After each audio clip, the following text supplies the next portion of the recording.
Warning: our YouTube channel and its videos may contain scenes, language, and content that may not be appropriate for all audiences. These videos include surveillance footage, undercover pursuit of suspects, actual police and rescue operations, and fearless confrontations.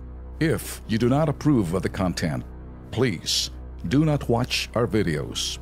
If you wish to continue, we strongly advise that you proceed with caution. Viewers' discretion is advised.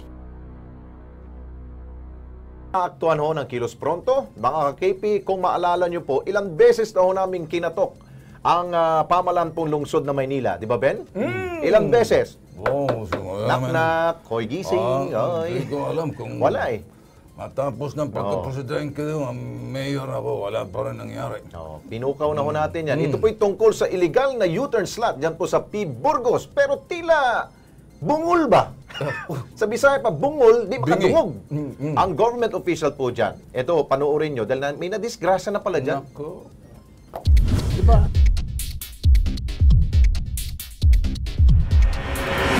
Mga ka-KP, naalala nyo pa ba ang U-turn na ito?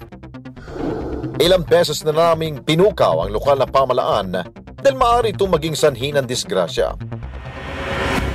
15 ng Mayo ng taong kasalukuyan, sa P. Burgos, Maynila, tapat mismo ng Manila City Hall, naaktuhan ng Kilos Pronto ang isang sasakyang sumabit sa malaking konkretong ito na ginawang U-turn slot.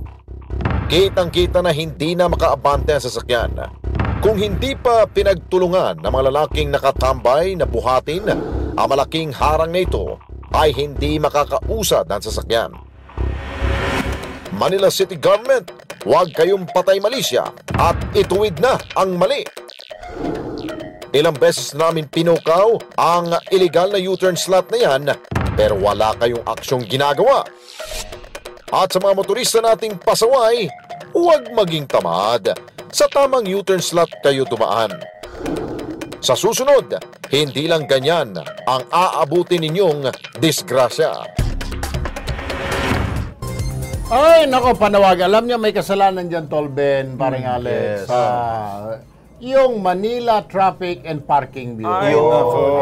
Kayo ho dyan, ang may, kayo ang nag-reroute ng mga kalsada. Yes. Kaya trabaho nyo rin ho yan dyan, na ayusin yan. Sinabi na nga namin may na-aksidente. Hinintay nyo ma-aksidente. Ilan pa kaya ang aantayin ninyo may mamatay na siguro dyan? Ano?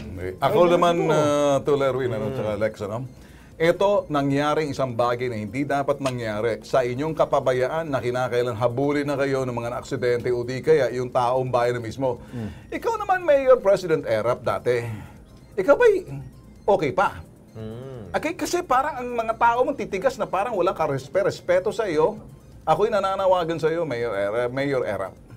Ay mawalang galang lang. Pagtrabahuin mo naman yung mga putok sa buhong mga traffic dyan, kung sino man yan, isang dura lang sa City Hall yan. Yes. Kitang-kita nga yung City Hall. Kaya nga Sus Maria Joseph, hanggang dito na, pinananawagan na namin kayo. Siguro, nagpapakapal ba ka ng mukha ninyo? Ayaw niyong kumilos? Nagpapalaki kayo ng mga bombolyas niyo? Ano bang gusto niyo? Sige nga. Sus Maria Joseph.